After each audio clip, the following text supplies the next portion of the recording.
내가 안 본 사이 캔디가 잠시 외출했다가 다시 닭장으로 들어간다. 덕분에 크리미는 오랜만에 캔디를 만났다. 크리미는 엄마와 계속 같이 있고 싶지만 내가 닭장 입구에 설치해 놓은 가림막을 넘지 못한다. 가림막은 어린 병아리들이 바깥으로 못 나가게 하는 역할도 하지만 다른 동물들이 안으로 들어가지 못하게 하는 역할도 한다. 물론 다른 동물들과 달리 크리미는 캔디를 도와 병아리들을 잘 지켜줄 수 있을 것이다. 하지만 현재 병아리들의 엄마 역할을 다니가 하고 있는 상황에서 다니의 병아리들을 크리미와 만나게 하는 건 무리다. 다행히 크리미는 다른 거위들에 비해 유독 키가 크기 때문에 엄마 곁으로 다가갈 순 없지만 가까이에서 지켜볼 수 있다. 어쩔 수 없지만 크리미는 그냥 지켜보는 것에 만족해야 할 것이다. 그런데 갑자기 나에게 욕을 해대는 크리미. 다른 거위들은 모두 병아리 때부터 내 손으로 키웠지만 유독 크리미만 캔디가 키웠다. 그래서 녀석이 가족으로 인정하는 자는 오로지 캔디밖에 없다. 내가 아무리 잘해줘봤자 나는 녀석에게 밥이나 챙겨주는 집사일 뿐이다. 간밤에 앵두가 또 무언가를 잡아왔다. 처음에는 그냥 또 쥐나 두더지를 잡아왔을 거라 생각했는데 생김새가 아닌 것 같다. 한참을 지켜본 뒤에야 다는 녀석이 죽은 박쥐임을 알았다. 내가 어렸을 때는 간혹 박쥐를 본 적이 있지만 최근 10년 동안에는 박쥐를 본 적이 없는 것 같다. 나는 고양이들이 쥐나 두더지를 잡아오는 것은 좋지만 이렇게 박쥐까지 잡아오는 건 안 좋은 것 같다. 그동안 인류에 전파한 수많은 바이러스의 매개체가 박쥐라는 사실을 알고 있기 때문이다.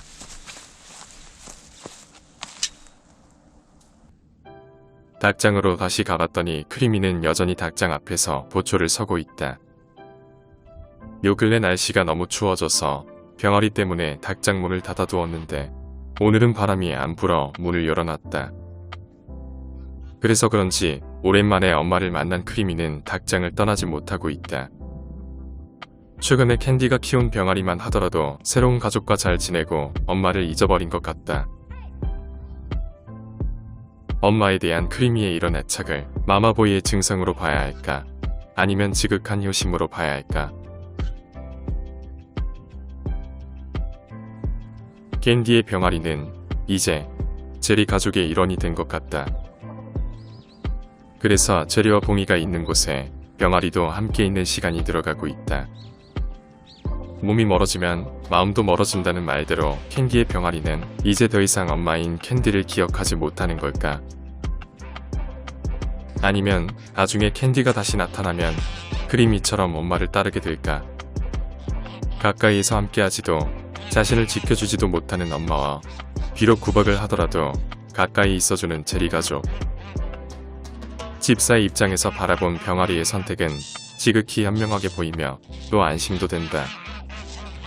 만약에 어느 누구와도 친하게 지내지 못하고 홀로 돌아다니는 모습을 본다면 지금보다 훨씬 더 신경 쓰이기 때문이다. 그런 면에서 제리가 병아리를 받아준 것에 대해 감사하게 생각한다. 조연출이 뒤늦게 출근하고 있다. 오늘도 배싸움에 휘말릴 뻔했지만 다행히 싸우지 않고 잘 출근했다. 지난번 앵두의 화낸 모습을 보고 난 뒤부터 토리는 쉽게 앵두를 공격하지 못하고 주저한다. 사실 앵두가 자신의 친척이 호랑이라는 사실을 알게 된다면 거위들은 다 죽은 목숨이라고 봐야 된다.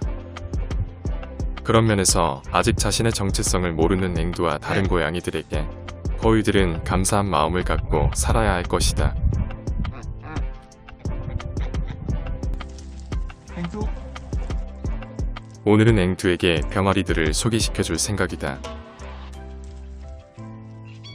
별거 아닌 것 같지만 이렇게 한번 소개시켜주면 앵두는 병아리들을 공격하면 안 되는 동물이라는 인식을 하게 된다. 그리고 이것은 그동안 오랜 기간 함께 촬영을 하면서 나와 앵두 간에 쌓이게 된 두터운 신뢰관계 때문일 것이다. 갑작스런 고양이의 등장에 암탉 2마리는 잔뜩 긴장한 것 같다. 그리고 잠시 뒤 앵글은 엄마 품속에서 나온 병아리들을 보게 된다. 그런데 갑자기 도망치는 앵두. 나도 모르는 사이에 크리미가 와 있었다. 크리미가 있어서 앞으로 병아리들의 안전에는 크게 걱정하지 않아도 될 것 같다. 며칠 사이 병아리들은 더욱더 통통해졌고 깃털도 많이 자랐다. 병아리들이 이렇게 추운 겨울에도 별탈 없이 잘 자라는 것은 2마리의 암탉이 서로 도와가며 잘 돌보기 때문일 것이다. 한낮에도 영하의 날씨가 지속되고 있는 요즘, 병아리들은 대부분의 시간을 엄마의 품속에서 지내게 된다. 그리고 잠시의 시간 동안 물을 마시고 사료를 먹고 다시 신속하게 엄마의 품속으로 들어가야 한다. 만약에 병아리들을 돌봐야 하는 엄마 닭이 한 마리였다면 아마도 제대로 먹지도 쉬지도 못해 굉장히 힘들었을 것이다. 추위에 약한 병아리들은 사료를 대충 먹고 벌써 내려가서 엄마가 품어주기를 기다리고 있다. 그러자 캔디가 식사를 마치고 병아리들을 품어준다. 그 사이 다니는 부족했던 식사를 더한다. 이런 추운 겨울에 혼자서 병아리들을 돌봤으면 이렇게 여유로운 식사를 하긴 어려웠을 것이다. 어느 정도 시간이 지나면 몸이 따뜻해진 병아리들이 엄마 품속에서 나온다. 엄마 품에서 나온 병아리들은 제일 먼저 기지개부터 켠다. 그리고 물을 마시러 간다. 매일같이 녀석들의 움직임을 지켜보니 이제는 병아리들의 행동 패턴이 거의 다 읽혀진다. 병아리들은 이제 체온이 떨어지기 전 최대한 빨리 많은 양의 사료를 먹어야 한다. 이번에는 아마 다니가 병아리들을 품어줄 차례인 것 같다. 마지막 병아리가 엄마 품속으로 들어간 뒤 캔디도 다니 옆에 와서 앉는다. 처음에는 경쟁자의 관계로 시작했던 다니와 캔디는 어느새 동반자가 되어가고 있다.